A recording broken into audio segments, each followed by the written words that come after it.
Right, Frenchie, you've agreed to do this Q&A. My subscribers have said thank you.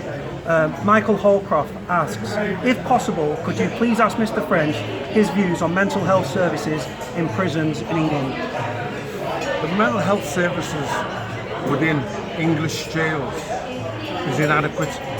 If not inadequate, absolutely non-existent. Healthcare itself within inside the English prison system, is in crisis, just like the prisons themselves. But the mental health issues are basically ignored, and this is justified and enhanced by the suicide rates. Right. Gray Rothwell asks, ask the Frenchman if he thinks that Liverpool is a worse place these days than back in the day. Do I think Liverpool's a worse place than back in the day? It's just as bad. Right? I don't believe anything's changed. Right? In 1984, Lord Gifford did the Gifford report. Right? And he said Liverpool was the most racist city in Europe with the most racist police force. The only thing that's improved, right, is that there's more tolerance in the city, but the police force remains the same. So I'd say it's about the same. Right. Gray Rothwell asks another question. He says, does the Frenchman still do martial arts? I keep myself fit and healthy. Right. I kick and punch bags regular. I go to gym regular. I don't teach martial arts anymore, but I keep my hand in. Right. Aaron Rowe asks, can you ask the Frenchman his views on racism? It's a very broad spectrum question. My views on racism, right, is it's the racist problem. I've never allowed racism to actually affect me. Right? What I've done, right, is I've seen as the racism problem. I'm more focused now on institutional racism. Racism within institutions is the real problem for me. Individual racism you can deal with, but when an institution, you face racism within inside an institution, it's much more difficult. Aaron Rowe goes on to ask, what did you whisper in Danny Dyer's ear in The Deadliest Men? Everybody asks me that question, and I'm not saying no. Right. Lee Latus, he's a subscriber for a long time, this guy. He's asked a lot of questions, very interesting guy. Lee Latus asks, when Frenchie was a taxman, and a very good one at that, did he do what he did because he was anti-drugs or for his own personal gain, or both? Right. The politically correct answer would say that I did it because I was anti-drugs, but then I would be being a liar, right? I did it because I wanted the money. Plain and simple. There were no opportunities for us. I found a niche where you couldn't really get prosecuted, and I did it for the money. Right. He also goes on to ask, does he think taxing drug dealers fueled the drugs trade or stifled it? One of the reasons why I became, it's a very interesting question. What's the guy's name? This is Lee Latus. Lee Latus, that's a very interesting question, right? One of the reasons why I became an anti-gun campaigner, right, before I made a hypocrite of myself in 2013 and pistol whipped somebody, right now I'm just a peace campaigner, is that how does the 10.5 stone drugs dealer protect himself from a man like me? He arms himself. So I take culpability in the rise of firearms within the society that I live in. I take my own personal responsibility that people start to protect themselves with guns.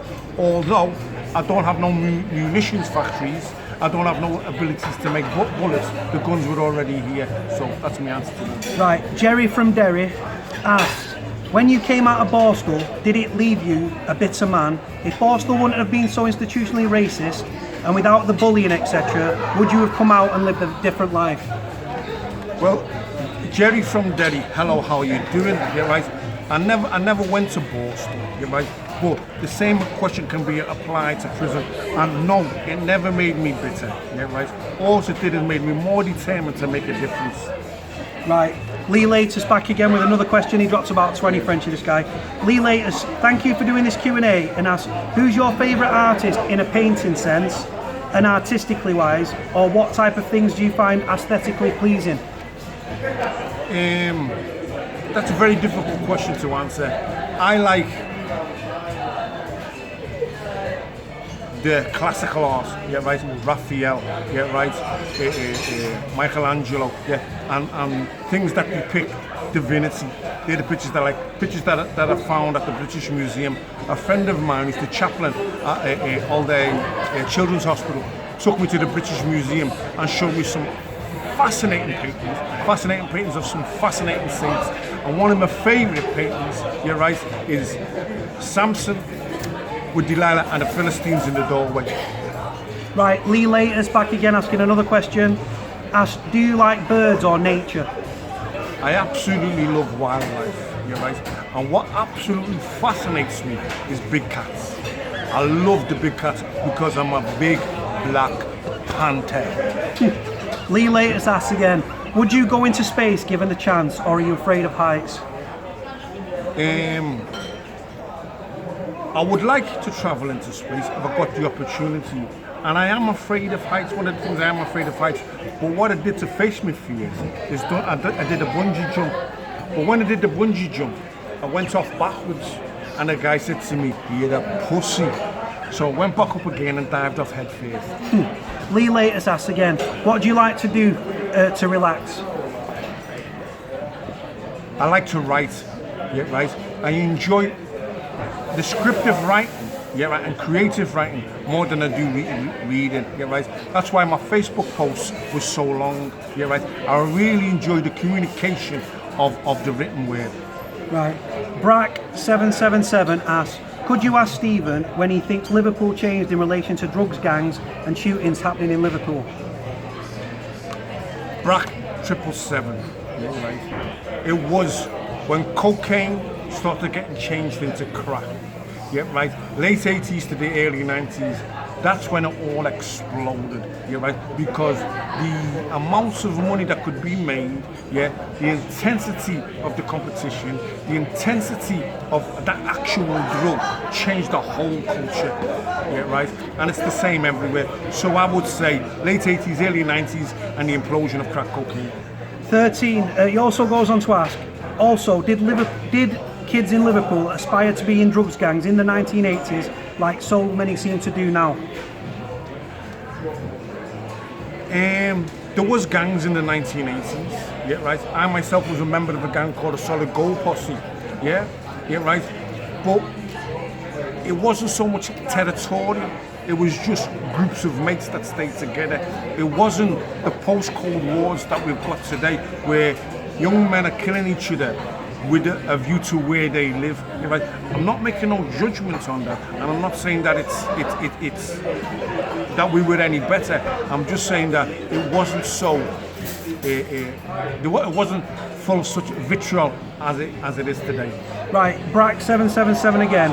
Why does Liverpool always seem to produce a constant conveyor belt of people to want to join gangs and to be in the drug trade? It's got a lot to do with Liverpool being a port and facing America. Yeah, a lot of the drugs coming through the ports. You're right. The economic and social deprivation on Merseyside is well documented. Yeah, right.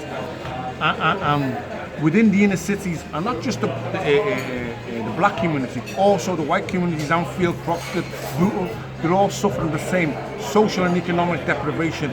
And for most, it's the only way, yeah, to alleviate the poverty that they're born into. Right, this is my question. Right, guys, this is my question to Frenchie. I'm interested to know what Frenchie's hobbies are, interests, music, films, things like that. Yeah. I've just recently been to see the Black Panther film, the best film I ever seen. I love what they call sword and sandal movies. Anything to do with sword fighting, they're the type of movies that I actually love. Yeah, the music that I like is dancehall, reggae music, R&B, and I've just started to listen to Kendrick Lamar, right, who's reintroducing God into rap music. So they're my interests at the present moment in time. Right, guys, that finishes the video. So I'm grateful to Frenchie for taking part, and tune in, like, comment, and subscribe.